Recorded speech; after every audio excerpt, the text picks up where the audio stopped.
Imagine waking up after the biggest night of your life. Your husband is gone. $10 million is gone. And before you can even process what happened, the FBI is already surrounding the building. But that is only the beginning, because the woman running for her life is not an innocent victim. She is a professional con artist. And the people chasing her are not just the FBI. A crime family wants her dead. Her own father may have started the entire disaster, and somewhere out there is the man who betrayed her, her husband. This is the story of Lucky, a woman whose name promises fortune, but whose entire life seems determined to prove the exact opposite. The story begins in the middle of a desperate escape. Lucky is running through a maze of trucks and trailers while an FBI agent chases her through a massive industrial lot. She is exhausted, cornered, and running out of places to hide. The agent finally blocks her path and raises his weapon. Lucky has nowhere to go. But just before we find out how she got there, the story jumps back one day.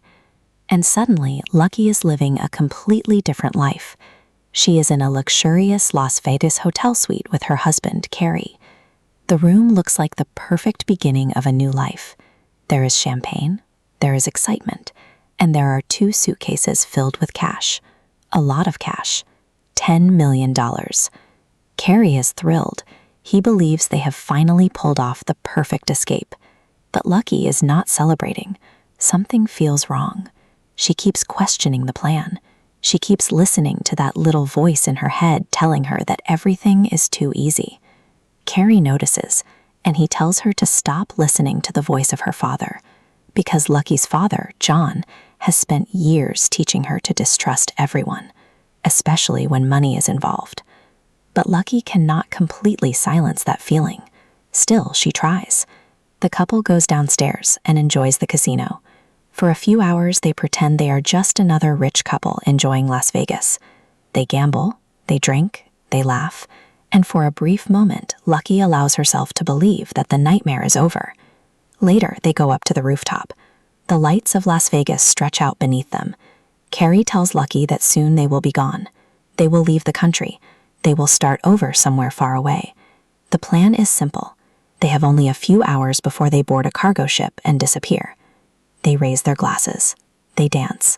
And Lucky finally starts to relax. That is when everything goes wrong. The next morning, Lucky wakes up with a terrible headache.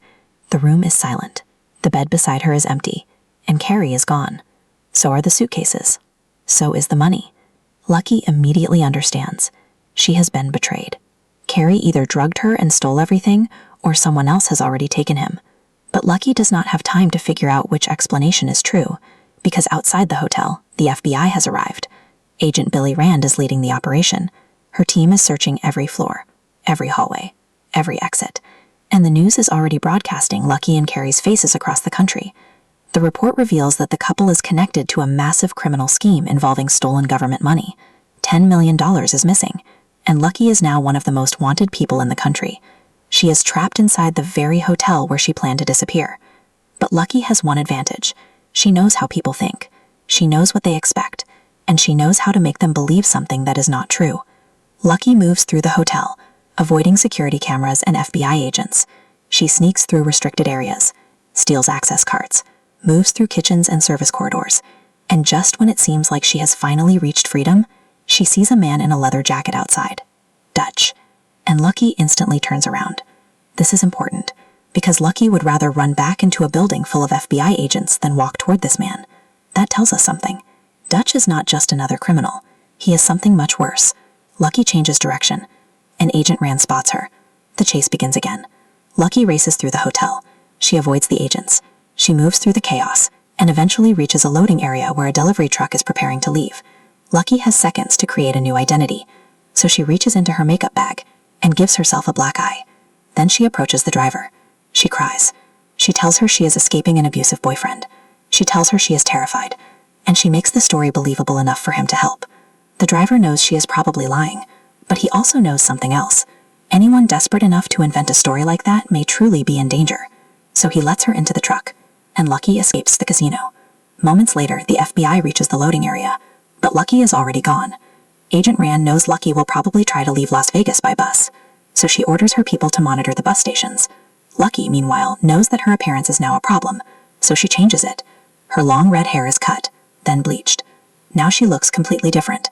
She boards a bus, and as Las Vegas disappears behind her, Lucky finally allows herself to breathe. But she does not know that Dutch has already spotted her, and he is following. At the same time, a flashback reveals the truth behind the stolen money. The original thief was not Lucky. It was her father, John Armstrong, a professional con artist who is currently sitting in prison. John had stolen money from Priscilla, a powerful woman connected to a much larger criminal operation. Over time, he secretly built up a hidden fortune, $10 million. And when the danger finally became too great, John asked Lucky to move the money. Lucky was furious. Her father had once again dragged her into his criminal world, but she agreed, and Cary became involved. Now Cary is gone, the money is gone, and everyone assumes Lucky knows where it is. Lucky eventually speaks to John in coded language. She tells him what happened. Cary has disappeared, the money is missing, and both the FBI and the criminals are hunting her. John remains calm, almost too calm. He tells Lucky that she will find a way out, because he raised her to survive situations exactly like this. But the real question is, did John train Lucky to survive, or did he train her to become exactly like him? The bus stops at a roadside rest area. Lucky gets something to eat. For one brief moment, she looks almost normal. Then an FBI agent recognizes her, and suddenly the escape begins again. Lucky runs. The agent chases her through the trucks. And now we finally catch up with the opening scene. Lucky is trapped. The FBI agent has her at gunpoint, but before he can arrest her, a vehicle slams into him, and the person behind the wheel is Dutch. Lucky has escaped one hunter, only to be captured by another, and the woman waiting inside the vehicle is Priscilla, Cary's mother, the woman whose money was stolen. Priscilla wants two things, her money and her son. Lucky insists that Cary took everything, but Priscilla does not believe her, because Lucky is a professional liar, and Priscilla knows exactly what kind of person she is dealing with. Then Priscilla gives Lucky the worst news of all. The $10 million does not actually belong to her, it belongs to someone far more dangerous, and if the money is not recovered, Lucky and her father may both be killed. Lucky is thrown into the back of another vehicle. Her hands are tied, the doors are locked, and the car drives into the desert. It looks like the end. But Lucky has survived her entire life by turning impossible situations into opportunities. She uses her father's lighter to melt through the plastic restraints. Then she finds a flare and begins planning her escape. But what happens next changes everything. Lucky attacks the men inside the vehicle. A fire breaks out, the car crashes, and the entire situation turns into chaos. One of the men survives the crash and comes after her. Lucky runs, but he catches her. He tries to kill her, and Lucky finds the only weapon available, a screwdriver. She uses it to fight back, and when the dust finally settles, Lucky is still alive. The men are dead, the car is wrecked, and Lucky is alone in the desert. She takes money from one of the dead men, then sets the vehicle on fire, and walks away. But this is not the end of her problems, it is only the beginning, because Lucky has just escaped the FBI, Priscilla, and Dutch. But all three of them are still hunting her, and somewhere behind all of it is the mysterious man who truly owns the stolen money, Wayne Whittaker, and no one knows yet how dangerous he really is. Episode 2 begins with another flashback. Lucky and Cary enter a storage facility. Inside are boxes, and inside those boxes is the money. They transfer the cash into suitcases. At the time, they believe they are building a future together, but the audience already knows how that future ends. Cary disappears, the money disappears, and Lucky is left to deal with the consequences. In the present, Lucky is walking through the Nevada desert. She is injured, exhausted, and barely able to continue. Then she sees a house. It is isolated, almost completely surrounded by desert. Lucky knows she needs help, but she also knows that asking for help comes with a price. She approaches the property. Two young girls are playing outside. Then a rattlesnake appears. Lucky reacts instantly. She grabs a rock and kills the snake. The girl's grandmother, Sylvia, rushes outside with a rifle. She does not trust Lucky, and honestly, she has every reason not to. Lucky is covered in blood. She is injured, and she has appeared out of nowhere. Lucky tells Sylvia that she was in a car accident. She claims she does not have insurance. She says she just needs water. Sylvia eventually lowers the rifle and invites her inside. This is where episode 2 becomes more interesting, because Lucky does not simply hide. She begins performing. She gives Sylvia a new name, Rachel. Then she invents a story about an abusive husband. According to Lucky, her husband pushed her out of a moving car, and because he is a police officer, she is terrified that other officers may come looking for her. It is a brilliant lie, because Lucky understands exactly what Sylvia is sensitive to. Sylvia has her own painful history with domestic abuse, so Lucky's story immediately connects with her. Sylvia begins to feel sorry for her. She gives Lucky clothes, food, medical treatment, and a safe place to sleep. But the audience knows the truth. Lucky is using her. The most disturbing part is that she is very good at it. She knows which details to reveal, which emotions to display, and which parts of the story to hide. Meanwhile, Agent Rand reaches the scene of the crash. She studies the wreckage, the dead men, and the evidence left behind. Rand quickly realizes that Lucky survived, but she also starts connecting the larger picture. John stole from Priscilla. John created a hidden fortune. Priscilla was released from prison. John asked Lucky to move the money, and Cary disappeared with it. Rand believes that Lucky is the key to everything, but she also knows that Priscilla is not the real mastermind. The money ultimately leads to Wayne Whittaker, and Rand wants him. Her superior, Peter, is not happy. Rand has been operating without enough approval, and he warns her not to turn the investigation into a personal vendetta. But Rand believes she is close, so she continues. At the same time, Priscilla begins hunting Cary. She tracks the rental car he used. She bribes an employee to access its GPS history. The vehicle has been sitting at a mall in Long Beach. Priscilla goes there. Inside the abandoned car, she finds a small clue, an address written. Lucky thinks she has finally found a safe place, but she is wrong. While she hides with Sylvia and the two girls, Agent Rand is getting closer. After studying the crash site, Rand realizes Lucky is not simply running from the FBI. She is running from something much worse. Rand connects the pieces. John stole the money from Priscilla. Lucky was sent to move it. Cary disappeared with the cash, and now everyone is hunting for the same thing, $10 million. But there is another name behind the entire operation, Wayne Whittaker. And when Priscilla visits him, we finally understand why even she is afraid. Priscilla asks for more time. Wayne gives her something else. He grabs her by the throat and reminds her that the missing money is her responsibility. He does not care that John betrayed her. He does not care that Cary is her son. If the money is not returned, everyone connected to it will suffer. For the first time, we see that Priscilla is not the most powerful person in the story. She is trapped too. Meanwhile, Priscilla continues searching for Cary. She tracks down his abandoned rental car and finds an address connected to a man named Noah. Noah claims he has never heard of Cary. Priscilla does not believe him, and before long, Noah is taken away for questioning. The pressure is closing in from every direction. But Lucky still believes she can escape. Then Agent Rand arrives at Sylvia's house. Lucky hides while Rand carefully studies the home. Sylvia tries to protect her, but Rand notices something is wrong. There are 4 plates, but only 3 people live in the house.